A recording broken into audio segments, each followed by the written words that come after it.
যেমনি দাদাবাবু গাড়ির ধাক্কা খেয়ে খানায় পড়ে গেছিল, কিন্তু কিছুই হয়নি। কি বলছিস? হ্যাঁ, আমি ডাকলাম দাদাবাবুকে, কিন্তু দাদাবাবু এমনি ভাবে তাকালো, আমাকে চিনতেই পারলো না। এখন কোথায়? এখন স্টেশনের দিকে চলে গেছেন।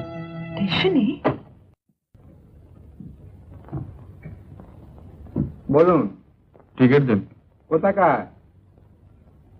কলকাতা। কোন class? First class. First class, Kolkata. 43 টাকা 4.5 আনা। 43 টাকা 4.5।